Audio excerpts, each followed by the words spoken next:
ನಮಸ್ಕಾರ. ಕರ್ನಾಟಕ ಇದೀನಾಗಿ ಸ್ವಾಗತ. ನಾನು ಲತಾ ಧರ್ಮರಾಜ್. ಈಗ ಹೆಡ್ಲೈನ್ಸ್. ಗ್ಯಾರಂಟಿಗಳು ಸಾಮಾಜಿಕ ಭದ್ರತೆ ಒದಗಿಸುವ ಹೂಡಿಕೆ. ಬಿಜೆಪಿಯವರಿಗೆ ಸೋಲಿನ ಭಯ ಕಾಡುತ್ತಿದೆ. ಬಾಗಲಕೋಟೆಯಲ್ಲಿ ಸಿಎಂ ಸಿದ್ದರಾಮಯ್ಯ ಹೇಳಿಕೆ. ಉಪಚುನಾವಣೆಯಲ್ಲಿ ಕಾಂಗ್ರೆಸ್ ಅಭ್ಯರ್ಥಿಗಳಿಗೆ ಗೆಲುವು. ಗ್ಯಾರಂಟಿ ಯೋಜನೆಗಳ ಮಹತ್ವ ಜನರಿಗೆ ಅರ್ಥವಾಗಿದೆ. ಸಿಎಂ ಡಿಕೆ ಶಿವಕುಮಾರ್ ಹೇಳಿಕೆ. ಹಳ್ಳಿಗಳಿಗೆ ಸೂಟ್ ಕೇಸ್ ಬರುತ್ತಿವೆ. ಮತ ಖರೀದಿ ಮಾಡುವ ಕೆಲಸ ನಡೆಯುತ್ತಿದೆ. ಮಾಜಿ ಸಿಎಂ ಬಸವರಾಜ ಬೊಮ್ಮಾಯಿ ಹೇಳಿಕೆ.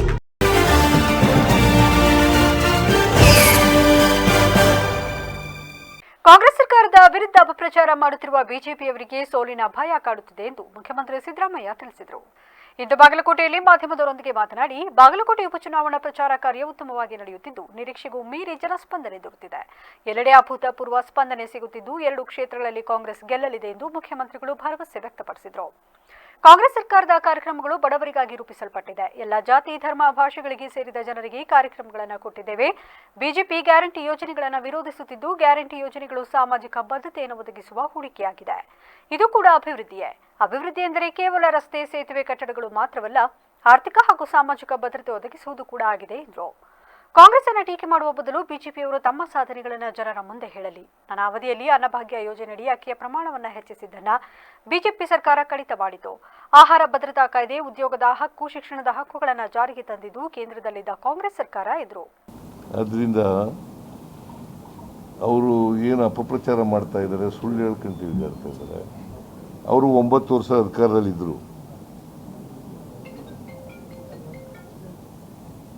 9 ವರ್ಷಗಳ ಕಾಲ ಅಧಿಕಾರದಲ್ಲಿದ್ದರು. 2008ರಿಂದ 13ರವರೆಗೆ. ಆಮೇಲೆ 2019ರಿಂದ 23ರವರೆಗೆ ಅಧಿಕಾರದಲ್ಲಿದ್ದರು. ಅವ್ರು ಏನು ಮಾಡಿದ್ದೀವಿ ಅಂತ ಹೇಳ್ಬೇಕಲ್ಲ ಜನಗಳಿಗೆ. ನಾವೇನು ಮಾಡಿದ್ದೀವಿ, ಬಾಗಲಕೋಟೆಗೆ ಏನು ಮಾಡಿದ್ದೀವಿ, ಬೇರೆ ರಾಜ್ಯಗಳಿಗೆ, ಬೇರೆ ಜಿಲ್ಲೆಗಳಿಗೆ ಏನು ಮಾಡಿದ್ದೀವಿ, ಅದನ್ನು ಹೇಳ್ಬೇಕಲ್ಲ. ನಾವು 2003ರಿಂದ 18ರವರೆಗೆ ಅಧಿಕಾರದಲ್ಲಿದ್ದಾಗ 165 ಭರವಸೆಗಳನ್ನು ಕೊಟ್ಟಿದ್ದೆವು. 2003ರ ಪ್ರಣಾಳಿಕೆಯಲ್ಲಿ 165 ಭರವಸೆಗಳನ್ನು ಕೊಟ್ಟಿದ್ದೆವು. 165ರಲ್ಲಿ 158 ಭರವಸೆಗಳನ್ನು ಈಡೇರಿಸಿದ್ದೀವಿ. They can verify.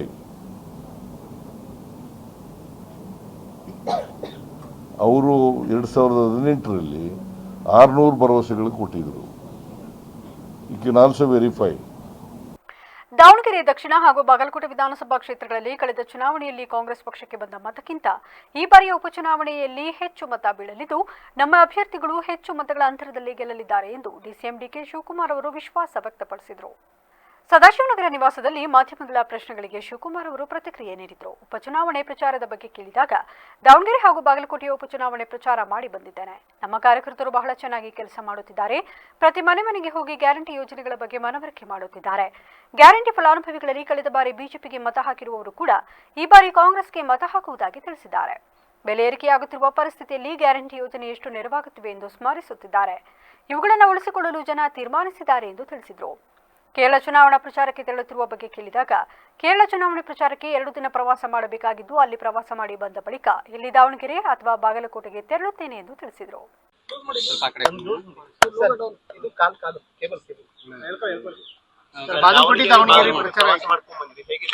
Bagalkot, Davanagere ಎರಡು ಬಹಳ ಚೆನ್ನಾಗಿದೆ. ಕಾರ್ಯಕರ್ತರು ಬಹಳ ಚೆನ್ನಾಗಿ ಕೆಲಸ ಮಾಡ್ತಾ ಇದ್ದಾರೆ. ಪ್ರತಿ ಮನೆಗೂ ಹೋಗಿ ಗ್ಯಾರಂಟಿ ಬಗ್ಗೆ ಮನವರಿಕೆ ಮಾಡ್ತಾ ಇದ್ದಾರೆ. ಆ ಗ್ಯಾರಂಟಿಯಿಂದ ಬೇರೆ ಬಿಜೆಪಿ ವೋಟ್ ಹಾಕ್ತವ್ರು ಕೂಡ ನಾವು ಕಾಂಗ್ರೆಸ್ಗೆ ವೋಟ್ ಹಾಕ್ತೀವಿ. ಗ್ಯಾರಂಟಿ ಉಳಿಸ್ಕೊಳ್ಬೇಕು. ಜನರ ಈ ಬೆಲೆ ಏರಿಕೆಯಿಂದ ನಮ್ಗೆ ಎಷ್ಟು ತೊಂದರೆ ಆಗ್ತಾ ಇದೆ ಅಂತೇಳಿ ಅವರೆಲ್ಲ ಸ್ಮರಿಸ್ಕೊಳ್ತಾ ಇದ್ದಾರೆ. ಸೊ ಇದಕ್ಕಿಂತ ಮೊದಲೇನು ವೋಟ್ ಬಂದಿತ್ತು ಅದಕ್ಕಿಂತ ಹೆಚ್ಚಿಗೆ ಮತದಿಂದ ಗೆಲ್ತಾರೆ ಅನ್ನೋ ಒಂದು ಆತ್ಮವಿಶ್ವಾಸ ನಮಗಿದೆ. ಸರ್, ಇವತ್ತು ಸಂಜೆ ಕೇರಳಕ್ಕೆ ಹೋಗ್ತಾ ಇದ್ದೀನಿ. 2 ದಿನ ಕೇರಳಕ್ಕೆ ಹೋಗ್ತಾ ಇದ್ದೀನಿ. ಹೋಗ್ಲೇಬೇಕಾಗಿತ್ತು. ಸೊ 2 ಡೇಸ್ ಹೋಗ್ಬಿಟ್ಟು ಬಂದು ತಿರ್ಗಿ ಅದಾದ್ಮೇಲೆ ದಾವಣಗೆರೆ ಇಲ್ಲ ಬಾಗಲಕೋಟೆ ಹೋಗ್ತೀನಿ. ಗ್ಯಾಸ್ ಸಮಸ್ಯೆ ಬಹಳಷ್ಟು ಆಗ್ತಾ ಇರುವಂತದ್ದು ಸರ್ ರಾಜ್ಯದಲ್ಲಿ. ಗ್ಯಾಸ್ ಸಮಸ್ಯೆ ಹೌದು. ಇದೇನು ಬಿಜೆಪಿ ಪಾಪ ಆಟೋ ಡ್ರೈವರ್ಸ್ಗೆ ಎಲ್ಲ ಟ್ರಾನ್ಸ್ಪೋರ್ಟೇಷನ್ ತೊಂದರೆ ಆಗ್ತಾ ಇದೆ. ಆಟೋಗೆ, ಹೋಟ್ಲ್ಗೆ ಇದಿಲ್ಲದೆ ಹೋದ್ರು ಚಿಂತೆ ಇಲ್ಲ. ಮನೆಗಳಿಗೆ ಬೇಕಾದ್ರೆ ಸ್ಟವ್ ಮಾಡ್ಕೊಳ್ತಾರೆ. ಸ್ಟವ್ ಅಂದ್ರೆ ಹೀಟ್ರು, ಬೇರೆವೆಲ್ಲ ಹೊರಗಡೆ ಹೋಗಿ ಮಾಡ್ತಾರಲ್ಲ, ಪಾಪ ಅವ್ರಿಗೆಲ್ಲ ಬಹಳ ತೊಂದರೆ ಆಗ್ತಾ ಇದೆ. ಉಪಚುನಾವಣೆಯಲ್ಲಿ ಪ್ರತಿ ಹಳ್ಳಿಗೂ ಸೂಟ್ಕೇಸ್ಗಳು ಬರುತ್ತವೆ. 3 ದಿನದ ಕೂಲಿ ಕೊಟ್ಟು ಮತ ಖರೀದಿ ಮಾಡುವ ಕೆಲಸ ನಡೆಯುತ್ತದೆ ಎಂದು ಮಾಜಿ ಮುಖ್ಯಮಂತ್ರಿ ಹಾಗೂ ಸಂಸದ ಬಸವರಾಜ ಮನವಿ ಮಾಡಿದರು. ಬಾಗಲಕೋಟೆಯ ಉಪಚುನಾವಣೆಯ ಹಿನ್ನೆಲೆಯಲ್ಲಿ ಇಂದು ಬಾಗಲಕೋಟೆ ಜಿಲ್ಲೆಯ ಹುನಗುಂದ ತಾಲೂಕಿನ ಬಸ್ರಿಕಟ್ಟಿ, ಕಡಿಯಾಲ, ಕಲ್ಲಾಪುರ, ಯರನಾಯಕನಾಳ, ಸುರುಳಿಕಲ್ಲು, ಏಕೆಬುದ್ದಿಹಾಳ ಹಾಗೂ ಅಮ್ಲಿಕೊಪ್ಪ ಗ್ರಾಮದಲ್ಲಿ ಭಾರತೀಯ ಜನತಾ ಪಕ್ಷದ ಅಭ್ಯರ್ಥಿ ವೀರಣ್ಣ ಚಿರಂತಿಮಠ ಅವರ ಪರವಾಗಿ ಮತಯಾಚನೆಯನ್ನ ಮಾಡಿದರು. ಈ ಚುನಾವಣೆ ಕೇವಲ ಬಾಗಲಕೋಟೆಗೆ ಸೀಮಿತವಾಗಿಲ್ಲ. ರಾಜ್ಯದ ರಾಜಕಾರಣ ಮತ್ತು ನಮ್ಮ ನಿಮ್ಮೆಲ್ಲರ ಬದುಕಿನ ಭವಿಷ್ಯ ಬದಲಾವಣೆ ಮಾಡುವ ಚುನಾವಣೆ. ಕಾಂಗ್ರೆಸ್ ಬಹಳಷ್ಟು ಸುಳ್ಳು ಹೇಳುತ್ತಾ ಅಧಿಕಾರಕ್ಕೆ ಬಂದಿದೆ. ರೈತರಿಗೆ ನಾವು ನೀರಾವರಿ ಮಾಡಿಕೊಡುತ್ತೇವೆ ಎಂದು ಹೇಳಿದರು. ಈ ಭಾಗದಲ್ಲಿ ಮುಳುಗಡೆಯಾಗುವ ಪ್ರದೇಶ, ತಾವು ಮುಳುಗಡೆಯಾಗಿ ಬೇರೆಯವರಿಗೆ ನೀರು ಕೊಡುವ ಅತಿ ಹೆಚ್ಚು ನರರಿರುವುದು ಬಾಗಲಕೋಟೆಯಲ್ಲಿ. ನೀರಾವರಿ 13 ಕೊಟ್ಟರೆ ನಾವು 18,000 ಕೊಟ್ಟೆವು. ರೈತರ ಮಕ್ಕಳಿಗೆ ವಿದ್ಯಾ ನಿಧಿ ಕೊಟ್ಟೆವು. ಪೆಟ್ರೋಲ್, ಡೀಸೆಲ್ ಕೊಟ್ಟೆವು, ಅದನ್ನು ನಿಲ್ಲಿಸಿದ್ರು. ಯಶಸ್ವಿನಿ ಜಾರಿ ಮಾಡಿದೆವು, ಅದು ಕುಂಠಿತ ಸಾಗುತ್ತಿದೆ. ಈ ಸರ್ಕಾರ ರೈತರಿಗೆ ಏನೂ ಮಾಡಿಲ್ಲ ಎಂದು ವಾಗ್ದಾಳಿ ನಡೆಸಿದ್ರು. 3 ವರ್ಷಗಳ ಹಿಂದೆ ವೀರಣ್ಣ ಚಿರಂತಿಮಠ ಶಾಸಕರಾಗಿದ್ರು. ಆಗ ಪ್ರತಿ ಗ್ರಾಮದಲ್ಲಿ 5-6 ಕೆಲಸ ಮಾಡಿದ್ದಾರೆ. ಕಳೆದ 3 ವರ್ಷದಲ್ಲಿ ಕಾಂಗ್ರೆಸ್ ಶಾಸಕರು ಏನು ಮಾಡಿದ್ದಾರೆ ಎಂದು ತಿಳಿಸಬೇಕು. ವೀರಣ್ಣ ಚಿರಂತಿಮಠ ಅವರು ನಯಾ ಪೈಸೆ ಕೇಳುವುದಿಲ್ಲ ಎಂದರು.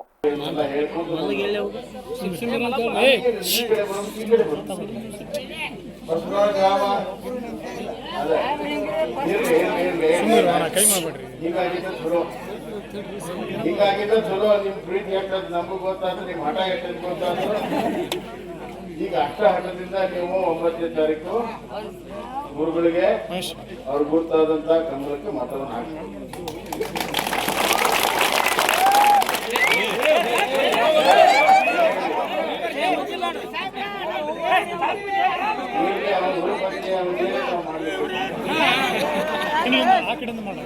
ಈಗ ನಾನು ಆ ಕಡೆಯಿಂದ ಬರ್ಬೇಕಂತಂದ್ರೆ ಗಾಡಿಗೆ ಎಲ್ಲ ಸಿಕ್ಕೊಂಡು ನನಗೆ ಗೊತ್ತಾಗ್ಲಿಲ್ಲ. ನನಗೆ ಮೋಟರ್ಸೈಕಲ್ ಆದ್ರೆ ನನಗೆ 40 ವರ್ಷದ ರಾಜಕೀಯ ಅನುಭವ ಐತಿ. ಈ ಜನರ ಪ್ರೀತಿ ವಿಶ್ವಾಸದ ಮುಂದೆ ದೊಡ್ಡ ದೊಡ್ಡ ನಾಯಕರು ತೆಲಿಬಾಗ್ಯಾರ. ಆದ್ರಿಂದ ನನಗೆ ಗೊತ್ತಾಯ್ತು, ನಾನು ಸರ್ವೆ ನಡ್ಕೊಂಡು ಬಂದೆ. ಈ ಸಂದರ್ಭದಲ್ಲಿ ವಿರೋಧ ಪಕ್ಷದ ನಾಯಕರಾದ ಅಶೋಕ್, ಅಭ್ಯರ್ಥಿಯಾದ ವೀರಣ್ಣ ಚಿರಂತಿಮಠ, ವಿಧಾನ ಪರಿಷತ್ ಸದಸ್ಯರಾದ ಎಸ್ವಿ ಸಂಘನೂರ ಸೇರಿದಂತೆ ಹಲವಾರು ಪ್ರಮುಖರು ಉಪಸ್ಥಿತರಿದ್ದರು. ಕೇರಳ ಜನತೆ ಬದಲಾವಣೆ ಬಯಸಿದ್ದು ಜನ ಕಾಂಗ್ರೆಸ್ ಹಾಗೂ ಯುಡಿಎಫ್ ಮೈತ್ರಿಕೂಟಕ್ಕೆ 3/2 ಬಹುಮತದೊಂದಿಗೆ ಗೆಲ್ಲಿಸಲಿದ್ದಾರೆ ಎಂಬ ವಿಶ್ವಾಸವಿದೆ ಎಂದು ಡಿಸಿಎಂ ಡಿಕೆ ಶಿವಕುಮಾರ್ ತಿಳಿಸಿದರು. ಕೇರಳ ರಾಜ್ಯದ ವಿಧಾನಸಭಾ ಚುನಾವಣೆ ಹಿನ್ನೆಲೆಯಲ್ಲಿ ಪ್ರಚಾರಕ್ಕೆ ತೆರಳಿರುವ ಶಿವಕುಮಾರ್ ಅವರು ಮಾಧ್ಯಮಗಳ ಪ್ರಶ್ನೆಗಳಿಗೆ ಭಾನುವಾರ ಪ್ರತಿಕ್ರಿಯೆ ನೀಡಿದರು.